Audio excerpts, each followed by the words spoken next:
What if I told you that this beloved show is the product of man's most evil, horrific history? Hi, I'm Matt. Psych. The Simpsons accurately predicting the future. Is Nicolas Cage actually a vampire? Paul McCartney was dead, and that the Beatles were hiding a secret. The funny little characters who call Bikini Bottom home are not merely products of one man's innocent imagination. But what do you think?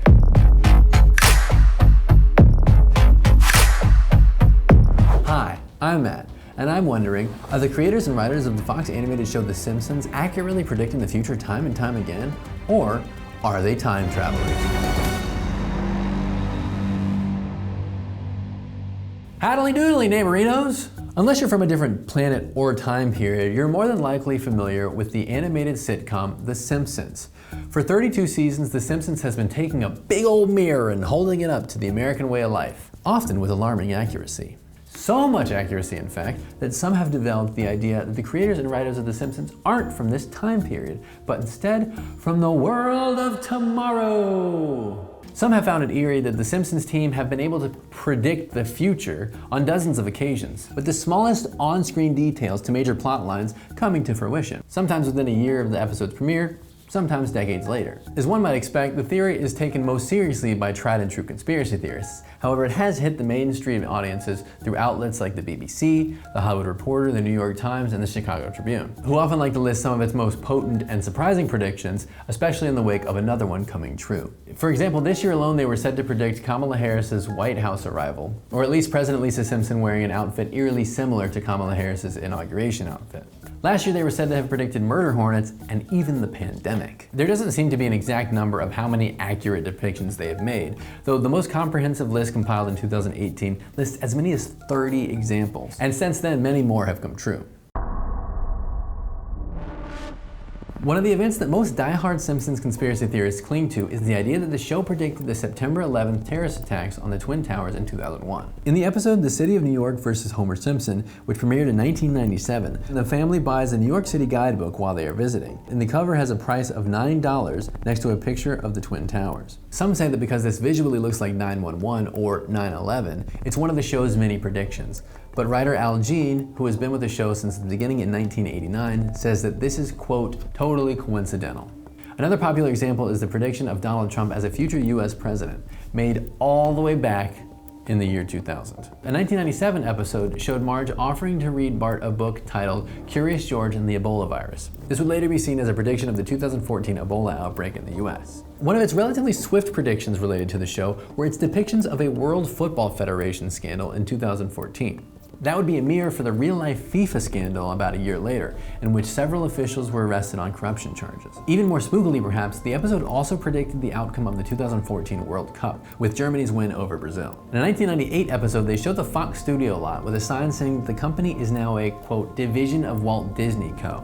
About 20 years later, in December 2017, Disney acquired 21st Century Fox. The Simpsons movie, released in 2007, has also been said to have predicted the NSA spying scandal in 2013.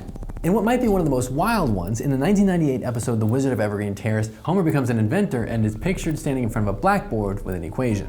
Reportedly, the same equation ended up being used to prove the existence of the God particle, a particle that helps explain how everything in the universe has mass. However, this equation would not be confirmed by physicists until 2012. So with all of these predictions and prophecies that have yet to be fulfilled, what goes on? Obviously, the primary theory here is what we're all here to talk about. Are they time travelers? I mean, how else could they know this stuff? How else could they predict minutiae like Kamala Harris's purple power suit or pearl necklace? Could it really be that the Simpsons writers came here all the way from the future to deliver us sneaky little premonitions only to blow our minds a few years later? Is that even possible, or is there another explanation? While some of these are truly uncanny, even the most surprising kind of deserve a little context. For example, let's take a look at the 2000 episode where they predict the Trump election. Al Jean, a writer for The Simpsons, explained, "We were looking for a funny celebrity who would be president. And while it might have seemed funny at the time, it wasn't completely out of nowhere, as Trump had already said that he would consider running for office in the future. So, not even the greatest stretch of the imagination." And what about 1993 when they not only predicted coronavirus, but murder hornets as well? In the episode Marge in Chains, we see a sick worker in Japan sneezing on a package, the inciting incident in an outbreak of Osaka flu. In a panic, people attack a truck accidentally releasing a crate labeled killer bees. Well, the connections are slim, and really only obvious if you think that Japan and China are the same place. The theory was spread when people from the internet made a collage of different stills from 2 different episodes, in an effort to try and deceive audiences into thinking that The Simpsons had predicted the coronavirus pandemic as a result of Asian actors, including photoshopping text into one image to completely serve their purpose. Also, there's some discrepancy as to what actually counts as a prediction. Does it have to be completely unique and never posed before? Can a brief, relatively general image be enough to say it's a prediction? For example, many like to say that the show predicted smartwatches. However, the fanciful idea of a communication watch far predated The Simpsons, with the concept of it being shown in Dick Tracy comics decades before. On top of that, The Simpsons isn't the only show that made some predictions that turned out to be so. Scrubs predicted that Osama bin Laden would be found in Pakistan rather than Afghanistan. In 2016, a comedy series called Legends of Chamberlain Heights depicted Kobe Bryant dying in a helicopter crash. In 2015, Parks and Recreation predicted that the Cubs would win the World Series and break their curse, which would actually happen in 2016. Science fiction has been at it for decades. Star Trek alone predicted cell phones, Bluetooth earpieces, virtual assistants, VR, and tablet computers. I mean, it's kind of unfair when you remember that Star Trek comprises over 760 episodes of television and 13 feature films. Wait a second, what other television show has over 700 episodes? Wait a second, is it a coincidence that both shows are credited with an absurd amount of accurate predictions, and both shows each have about a bazillion episodes? Well, Matt Zaremski, an assistant math professor at the University of Albany, might not think so. According to Zaremski, in 29 seasons, the show made about 120,000 jokes, with the assumption that the show kept the average pace of about 8.54 jokes per minute. This number was based off of the first 12 seasons. If The Simpsons got about 20 predictions right, I'm not gonna read the whole thing. This only comes out to about a 1.6% success rate. The chalk's too big. He concludes that statistics say that with that many predictions, they essentially just got lucky. Daniel Chun, a former co-executive producer for The Simpsons, echoes a similar sentiment as most of the show's staff has said when they were asked about the prediction phenomenon. Saying, we've made a zillion episodes of television, and so that's a lot of at-bats, a lot of opportunity to make predictions. I don't think anyone's talking about the predictions that The Simpsons has gotten wrong, but the list is many times longer than the stuff they've gotten right. Chun also believes that many of the writers share a similar worldview, which has greatly influenced the comedic strategy of the show, and it tends to lead heavily towards cynicism. And this is why predictions keep coming, because people and our society are so predictable. But he makes a good point. Essentially, we don't learn, but they do. We keep repeating pattern after pattern, which makes our next choices as people pretty obvious. So maybe the takeaway from this isn't that The Simpsons writers are time travelers, but that they just look around a lot. And if you want to be a big shot Hollywood TV writer, all you have to do is pay attention. Hi, I'm Matt, and I'm wondering, is there more to the pop culture stories than what we've been told? Is Nicolas Cage actually a vampire? Is Paul McCartney really a replacement? And did Stanley Kubrick fake the moon landing and subsequently leave us clue after clue in his films?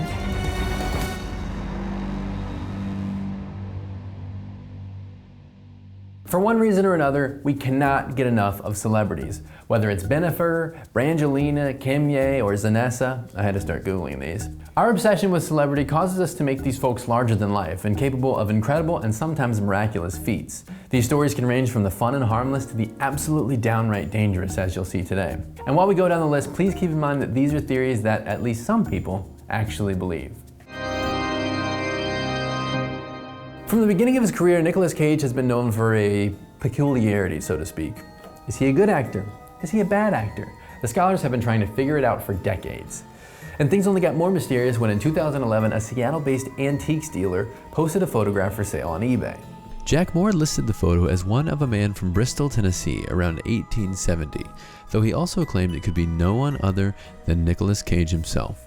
Moore insists that Nicolas Cage is a vampire, saying, "Personally, I believe it's him and that he is some sort of walking undead vampire who quickens or reinvents himself once every 75 years or so." One Reddit user found more evidence of Nicolas Cage's possible immortality, an image of 19th century Mexican Emperor Maximilian I in a Mexican history textbook. However, considering that the man in the Civil War photograph and Emperor Max were alive at the same time period, it's kind of unlikely that they could both be Nicolas Cage reincarnate.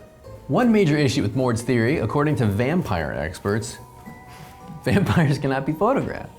In an interview, Nick Cage said that he can see himself in a mirror and doesn't drink blood, so there you go.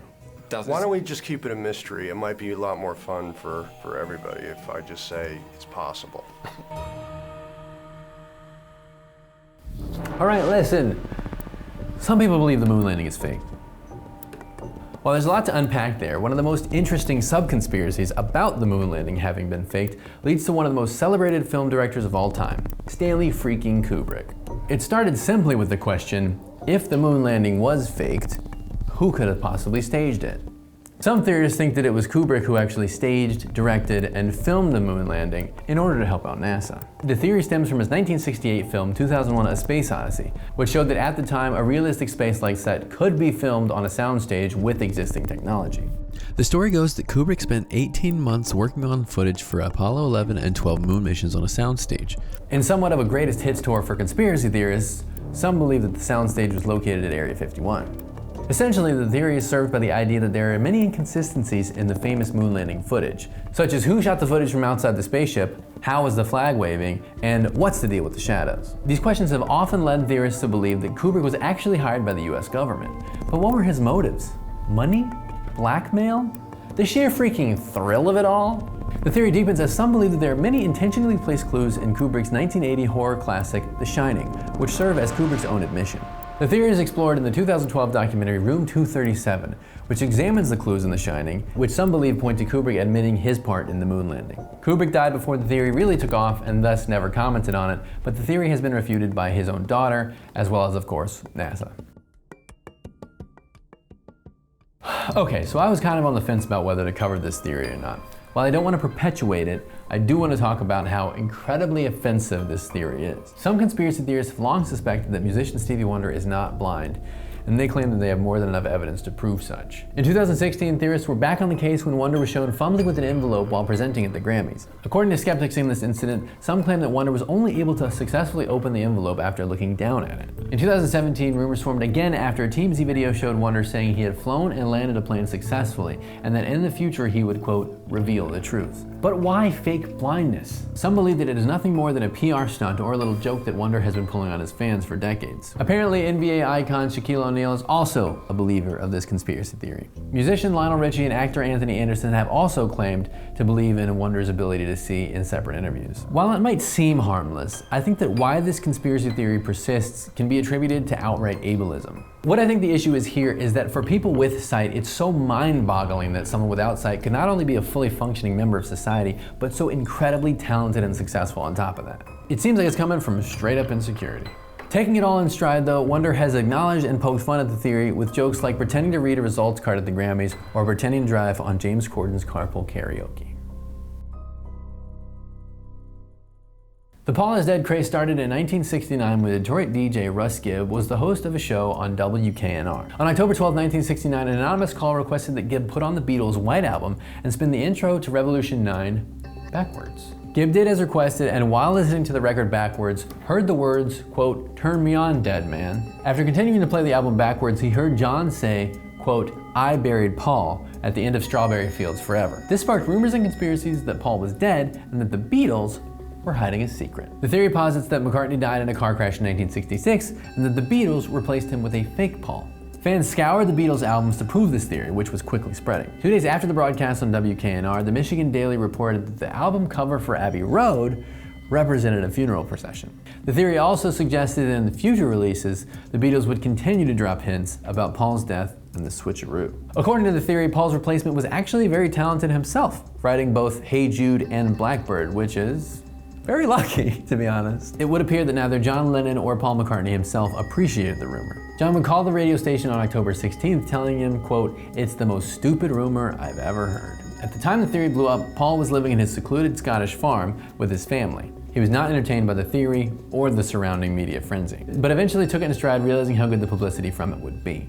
Nobody seriously believed the theory by 1970, however, the story remained, and still remains, widely popular.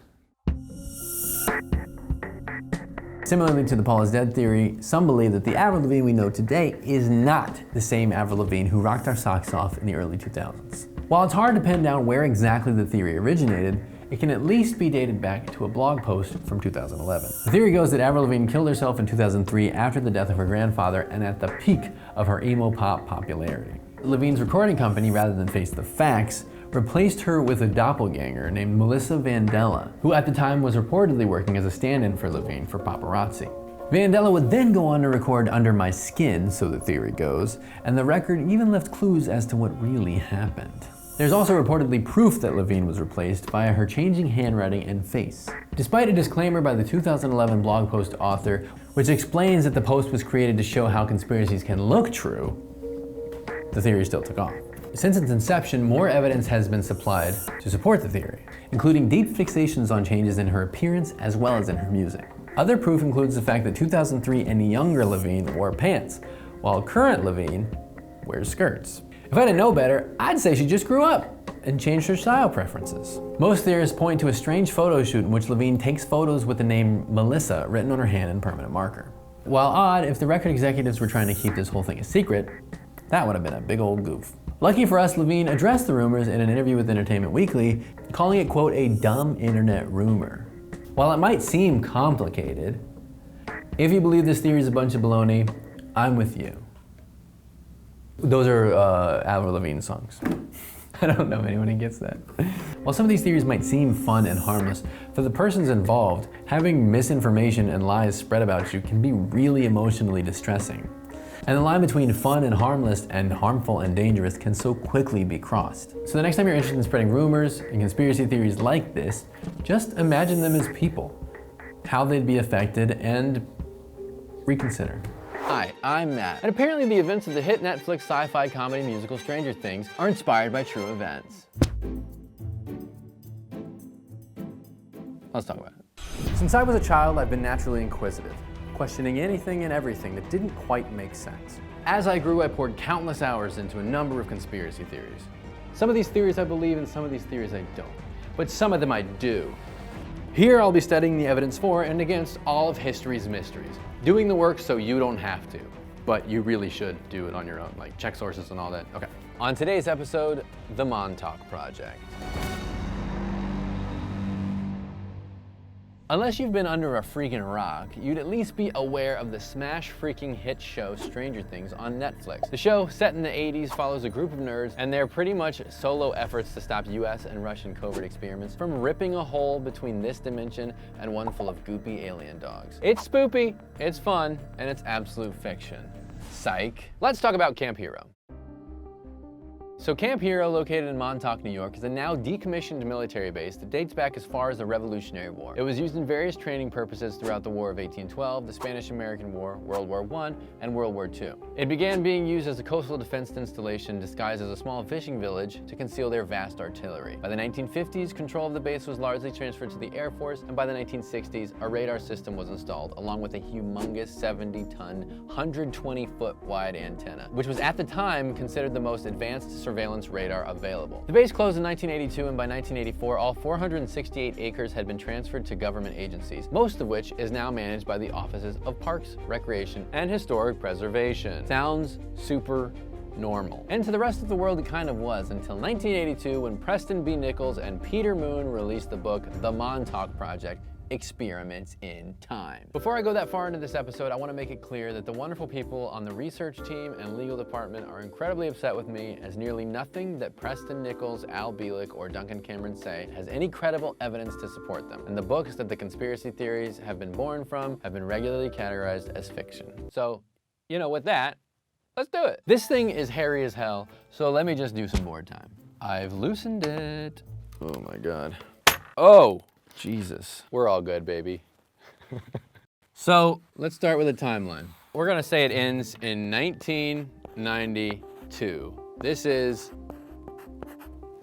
the book.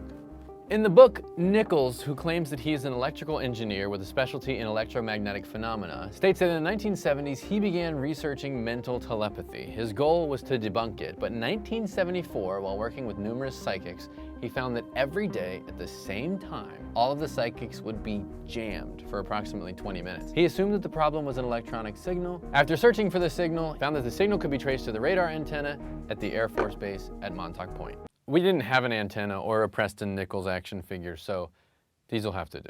Finally, in 1984, Nichols claims that he visited the abandoned base, which he implies had been deserted in a slightly suspicious manner. There he finds a large amount of deserted machinery. Also in the building, Nichols claims that he met a man who appeared to be homeless. Nichols states that the man recognized him and even, more strangely, said that Nichols had been his boss on the project. It's getting weird. Now let's fast forward to November of 1984 when a dude named Duncan Cameron arrives at Nichols' lab. Duncan has a piece of equipment and wants to ask Nichols about it. Nichols takes Duncan to the Montauk base and he recognizes it too. According to Nichols, not only did he recognize it, he knew the purpose of each building. Who's this Duncan, you're no doubt wondering? Well, hold on to your wig because I'm about to blow it off. Once again, the research team and legal department would like me to remind you all that this is all based on literally just his testimony and no verified sources. We're gonna start with 1943 and the Philadelphia experiment. In 1943, the US government was researching radar invisibility in what they called the Rainbow Project. The US government was allegedly experimenting with creating an electromagnetic bottle around the USS Eldridge, a Navy destroyer escort ship. For the purposes of this is the Eldridge, because we didn't have a better thing. And we don't have any money. The whole purpose of the experiment was to make the Eldridge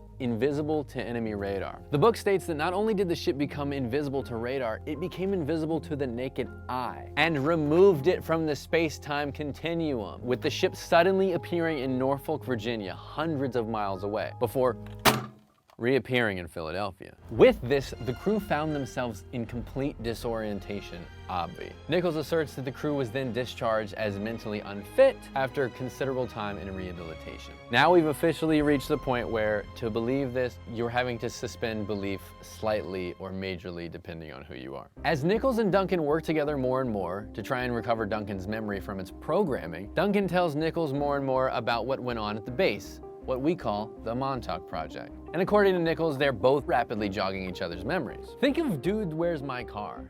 What's your memories? Whoa! Oh, what's your memories? Sweet! Does anyone get that reference? So Preston Nichols is also recovering all of these repressed memories of working at the base, at which point he becomes certain he was involved. And then Duncan reveals that he and his brother were on the Philadelphia experiment. Hang on, I know this doesn't make any sense to you at all. You know that part in like every Spider-Man movie where Peter Parker is desperately trying to hold two things together at once while they're rapidly falling apart? That's kind of me reading this story. So supposedly, according to Bielik.com, the self-published website from Al Bielik, the supposedly reincarnated brother of Duncan Cameron, Ed Cameron and Duncan Cameron were both aboard the Eldridge when it flipped. Somehow in the process, these dudes yeeted themselves off the ship and zipped away at a time. All right, I'm gonna come back to this, so just hang on. Let's talk about what Nichols says the Montauk Project was all about. According to Nichols, in the early 1970s, the Montauk Air Force Base was reestablished and they were kicking off all these wacky experiments. I'm gonna paraphrase the book, but Nichols claims that they did a bunch of stuff at this base. They experimented with weather control, mood control, definitely psychic powers, mind control, and time travel. Remember how I hooked you in with the whole Stranger Things angle? Well, here's where it pays off. So according to the book, many of these experiments revolved around a psychic, Duncan Cameron. And they hooked him up to all these machines, all these transmitters or whatever. The book explains it and it kind of has diagrams. Maybe I'm too dumb to understand, or maybe the book was just intentionally confusing, who cares? Anyway, they hook him up to all these machines and what he could think about, they could see on a screen. They take this further and by late 1977 claim that what he could think up,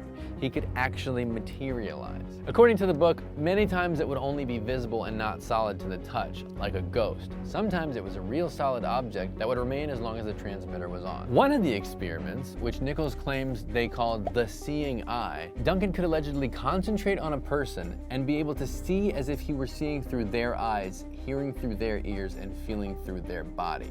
anywhere on the planet. Where have you seen that before? Maybe a show on Netflix. And I'm not talking about Queer Eye. Then, in 1979, they ran into a problem where Duncan's materializations were happening out of time. He would think of something at 8 p.m. and it wouldn't show up until midnight or 6 a.m. It appeared that their experiments were possibly bending time, and so they began focusing on bending time.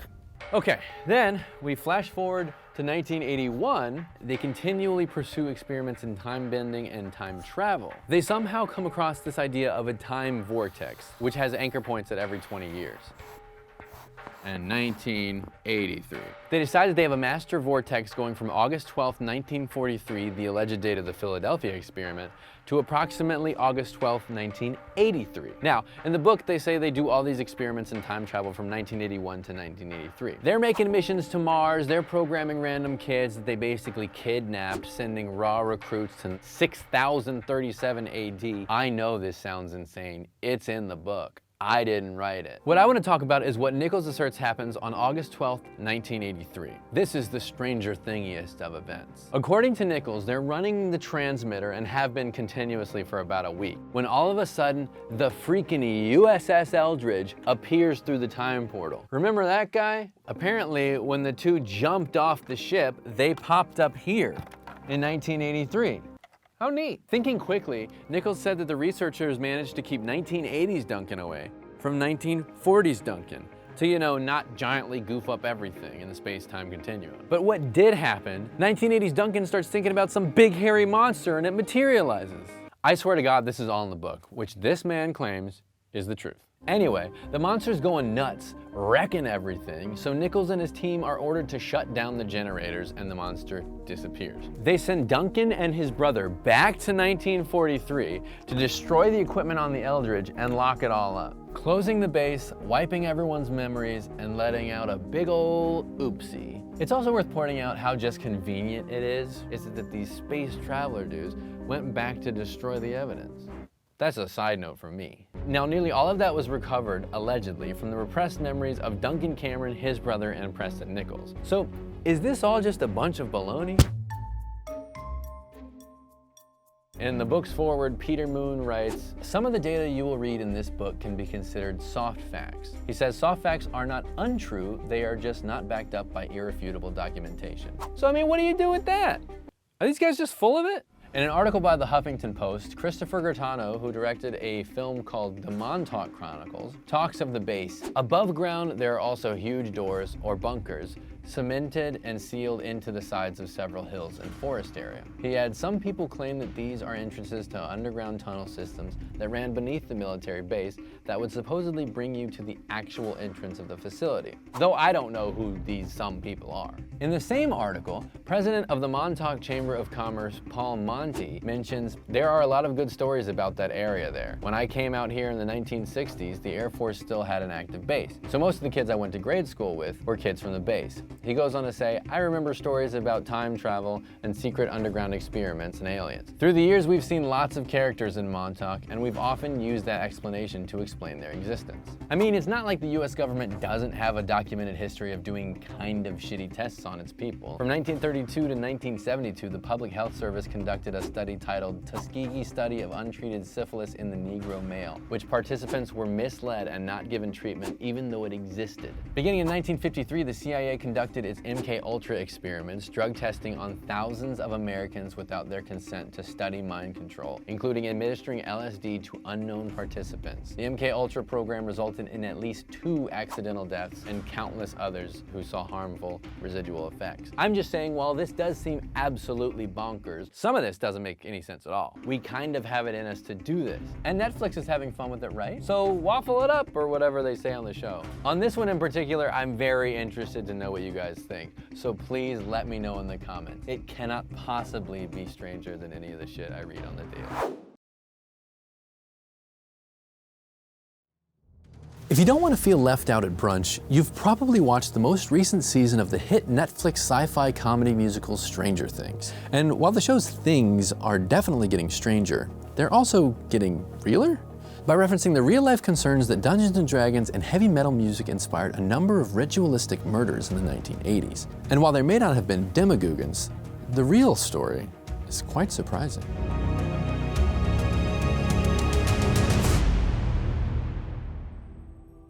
The role-playing tabletop game Dungeons & Dragons, or D&D, has long been at the center of accusations surrounding Satanism. The game debuted in 1974 and features elements of magic in a creative, fictional way, playing as wizards and warlocks, encountering monsters and demons. Beyond this, the game also requires meeting objectives through battling, which some argue married the occult with murder and violence. In 1980, the game garnered national attention as being the culprit for the fate of James Dallas Egbert III, a young 16-year-old college student and regular D&D player at Michigan State University. Egbert disappeared from his dorm room in 1979 only to be found a month later. Some accused the game of causing him to act erratically and alter his mindset. Many then doubled down on the fact that Egbert died from a self-inflicted gunshot wound less than a year after he was found. Looking past the game, many claim he was already dealing with mental health struggles that predated his involvement in D&D. In 1982, a teenager and D&D enthusiast named Irving Lee Pulling II died by suicide. His mother pointed the finger at both D&D and his D&D group, which had named themselves Bothered About Dungeons & Dragons. Only 2 years later, in 1984, the murder of 18-year-old Mary C. Towie was also connected back to the game. The two convicted killers in her case, Ronald G. Adcox and Darren Lee Molitor, did play Dungeons & Dragons. During Molitor's trial, he actually brought D&D into the explanation for what he and Adcox did, saying, "The reason I brought the game into the defense was not the evil aspect of it, but the way the game is played, the mind use." He also stated, "There is proof and evidence in fact that anything done within that aspect of role-playing is effective and is dangerous." Molitor later claimed that he and Adcox had not initially intended to kill Towie, who was bound and had an athletic bandage wrapped around her throat. Instead, he claimed that they just wanted to play, quote, mind games. Towie died from this strangulation. But the fervor didn't focus solely on Dungeons & Dragons for long, and eventually moved on to blame heavy metal rock music as well. In 1984, Ricky Kasso allegedly murdered his 17-year-old friend, Gary Lauwers, in Newport, New York. Though investigations suggested that the murder was motivated by drugs, Lauwers supposedly stole drugs from Kasso during a party, some tried to connect the case to Satanism. Kasso died before his trial and killed himself in his cell, but some of his friends claim Kasso had bragged about killing his friend.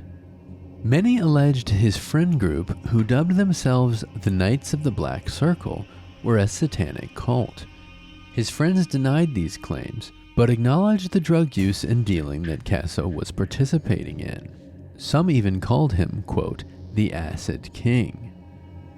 In Rolling Stone's story on Kasso, in which teens and adults who knew Ricky or were relatively in similar social circles provided interviews and statements, music was mentioned numerous times, such as Black Sabbath, Jimi Hendrix, Led Zeppelin, and Billy Idol, among others. When newsworthy cases concerning Satanist allegations made headlines, any direct or indirect connection to metal music was made known, particularly in allegations of murder. Lyrics, both what was literally written and what many claimed were hidden on tracks, fuel the theory that rock and metal music was indoctrinating children and teens into Satanism. The content of many rock and metal bands at the time pushed the envelope by the standards of the previous generation, fueling already existing anxieties about the ways society was changing. Prior to the death of Lauwers, Kasso had been arrested for digging up a gravesite, which conspiracy theorists tried to use as evidence for his involvement in satanic rituals. But soon, ties to D&D and metal music weren't even necessary to accuse someone of practicing Satanism. It seemed that just about any major heinous crime could be tied to Satanism, and often allegations of ties to Satan were used to prove guilt. During the summer of 1983, a mother from Manhattan Beach, California, accused an employee of McMartin Preschool of abusing her son. Police intervened by sending home letters to every parent. The letter went on to describe examples of sexual abuse, instructing parents as to what to ask their children. Police also involved therapists and tasked them with interviewing the preschoolers. The young children were interviewed for hours on end, being asked leading questions by today's standards. Some potentially concerning claims came from these interviews, but nothing that pointed to Satanism at first. In 1986, 7 other employees at the McMartin Preschool were charged with over 100 counts of child molestation and conspiracy. All 7 claimed innocence from the start. Within a week, charges against 5 of the employees had been dropped for, quote, weak evidence. Trials went on for years and became a massive public display.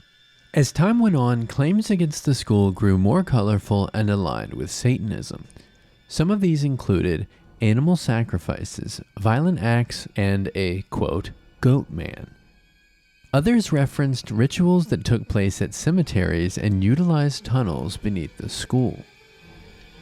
The initial McMartin case came to an end in 1990. The accused were acquitted of some charges and the jury was hung on the others. A second trial was organized for the hung verdicts, but ended in a mistrial. After this, the charges were eventually dropped. In the 1990s, 3 teenagers who would later be known as the West Memphis Three, Damian Eccles, Jason Baldwin, and Jesse Miskelly Jr., were arrested and found guilty of charges related to a, quote, satanic ritual for which they served nearly 20 years. The case involved the deaths of 3 young boys, all 8 years old, who were found murdered near West Memphis, Arkansas. Despite no physical evidence of Eccles or his friends being present near the murders, they were found guilty anyway. What influenced both the jury's and the public's perception of the 3 was, primarily, their interest in heavy metal music and the occult. Eccles maintained that they knew nothing about the children who were found dead, but that he did have an interest in Wicca, metal music, and other things that fed into the narrative of Satanism at the time. The 3 teens were originally found guilty and given life sentences in 1996. They would stay in prison until 2011. With new DNA evidence pointing to their innocence, a new deal was arranged. It allowed them to publicly proclaim their innocence and leave prison, but technically remain guilty on the books. The creators of Stranger Things have mentioned that Eccles was one of the influences for the character of Eddie Munson, the hard-rocking dungeon master who was falsely accused of satanic crimes in Season 4. The 1980s and 90s saw much more of the Satanic Panic, with almost 200 people being charged with crimes related to Satanism.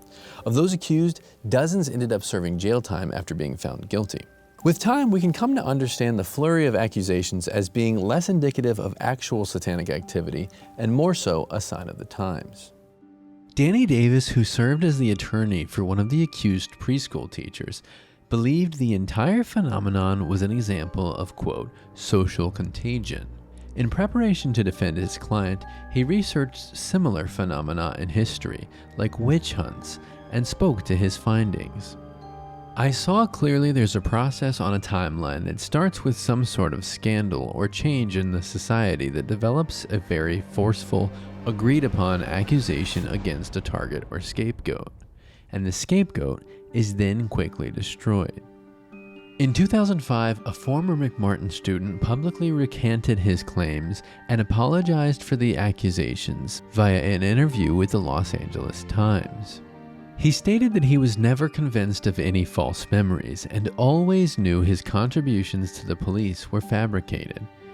He spoke about the long and stressful interview process, remembering that he thought, quote, "I'm not going to get out of here unless I tell them what they want to hear." Much of the fervor for the Satanic Panic was carried through by the religious right. Some believe it was born from the concern about what was thought to be traditional family values disappearing and what negative outcomes that may have. The initial fear was fueled by police, social workers, and even the FBI. It later became a campaign furthered by politicians and the media.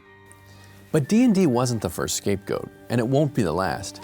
Today, one could easily find large groups rallying around modern claims of satanic ritual abuse. Awful and horrific acts of evil do happen far too often, regardless of how civilized we think we might be as a society. But it might be worth considering that blaming Satanism, ritualistic cults, music, and games might just be preventing us from looking at ourselves and taking ownership for our own failings. If you enjoy the fun and the silly, there's a great chance that you're familiar with SpongeBob SquarePants. But what if I told you that this beloved show is the product of man's most evil, horrific history? For the last 23 years, SpongeBob SquarePants has infiltrated the hearts and minds of children and adults all over the world. Its legacy includes hundreds of episodes, made-for-TV movies, feature films, and even a live Broadway musical. But many believe that the funny little characters who call Bikini Bottom home are not merely products of one man's innocent imagination, but instead born from something much, much darker. Nuclear war. The basis of this theory is the claim that the region of the ocean SpongeBob takes place in, Bikini Bottom, is based on Bikini Atoll, a real group of islands housed within the Marshall Islands, which were used for nuclear testing in the 1940s and 50s. This lore, if intended by the creators, would mean that SpongeBob and his colorful friends aren't just cartoon characters. Instead, it would make them mutated beings forever changed by radioactive fallout, who can now live and think like people, all side effects of man's most horrific achievement. But was this always the intention of the creator? Or is it simply a f***ed up fan theory? To start, let's briefly discuss the history of Bikini Atoll. Previously called Bikini Atoll specifically refers to a small group of islands located within the Marshall Islands, located about halfway between Hawaii and Papua New Guinea. Atoll refers to the shape of the island, which is ring-like with a central body of water called a lagoon. After taking the Marshall Islands following World War II, the US decided to use Bikini Atoll and a few other islands, not for a fun beach getaway, but as testing sites for nuclear weapons during the Cold War. In 1946, 167 Bikinians were removed from the island and relocated by the US government in order to begin nuclear testing in the area. 67 explosives were detonated during various tests between 1946 and 1958. Bikini Atoll alone was the site of 23 nuclear tests. On March 1, 1954, the Castle Bravo bomb was tested. Castle Bravo was 1,000 times the size of the bomb dropped on Hiroshima and was the largest hydrogen bomb ever tested. But was the site of such horrific destruction used as inspiration or perhaps even the setting for the light-hearted world of imagination that SpongeBob would call home? SpongeBob SquarePants was created by Steven Hillenburg. Before his career was focused on the show, he worked as a teacher and artist at the Orange County Marine Institute in 1989. That year, he created a comic book to teach children about intertidal pools, which featured a cartoon sea sponge with black sunglasses and no arms or legs. His name was Bob the Sponge. Eventually, Hillenburg moved into animation. He said, quote, "I studied natural resources planning and thought I could get a job at some marine park. But I was great at art and so-so at marine biology. It's funny how the two eventually came together." Hillenburg attended California Institute of the Arts to study experimental animation and earned his MFA in 1992. Hillenburg was eventually hired to work on the Nickelodeon show Rocko's Modern Life, where he would meet voice actor Tom Kenny. One of his coworkers saw the educational comic book and told Hillenburg he should develop it into his own show. He created a cast of characters and made some changes to the original educational comic book. For example, Hillenburg made SpongeBob an artificial sponge instead of a natural sponge, and of course changed his name. But surprisingly, no mention of Bikini Atoll at all. So how did this fan theory become so popular? Well, the internet. According to Screen Rant, the theory began on Reddit. One user pointed out the similarity between the names of Bikini Bottom and Bikini Atoll.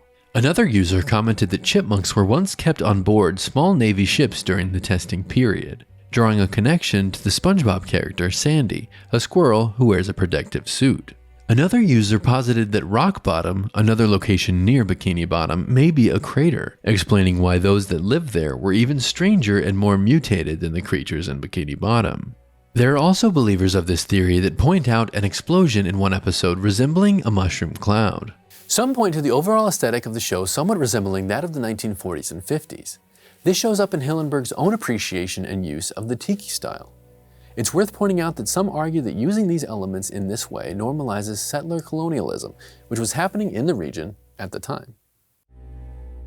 Scientific studies can help explore this fan theory as well. In 2019, a study confirmed that there are still elevated levels of gamma radiation in the Bikini Atoll area over 60 years later. The level of radiation found is almost double the maximum exposure limit for the area, meaning the area is still uninhabitable. However, some people still elect to live on the island as contract workers for the US and local governments. Overall, the Marshall Islands registered as having as much as 10 times more radiation than the Chernobyl exclusion zone. There is even a compensation fund through the National Cancer Benefits Center for those who have been exposed to the radiation in the region. And short-term and long-term radioactive elements can reach marine life through phytoplankton, zooplankton, and kelp. Fish consume these, and if they have absorbed radioactive elements, the fish themselves have now absorbed radioactive elements. This can eventually impact the entire food chain. Though how an animal is exposed to radiation impacts how it is impacted. Animals who are exposed to radiation through their lungs or gills are likely to develop cancer and genetic damage, possibly even die. Animals who are exposed to radiation through the food chain are more likely to see those levels concentrate as they pass from animal to animal. Traditionally though, and this might go without saying, the radiation would more than likely mean that most of the animals would be more prone to dying than perhaps opening a burger joint or taking up the clarinet. But of course, it is a cartoon. According to a Cracked article, an anonymous staffer supposedly referred to the Bikini Atoll theory as, quote, unofficial canon and, quote, well-accepted fanfic. The staffer, who is allegedly a member of the Nickelodeon promotions team, stated, quote, within my team, it's generally known about, but not often talked about. Mostly because we promote all the shows and don't have much time for enjoying ourselves at all. However, when Cracked reached out to Nickelodeon, they disputed this theory, simply stating that, quote, the show is set in Bikini Bottom. So, is Bikini Bottom only a few leagues under the site of one of humanity's most brutal displays of inhumanity, and forever changed by generations of radioactive mutation? With only circumstantial evidence to suggest the theory has any merit to it, and with many other possible explanations available, it appears that no, SpongeBob SquarePants was not based on the Bikini Atoll nuclear experiments in the 1940s and 50s, and the theory is simply the internet getting swept away with the tide of mystery. But what do you think?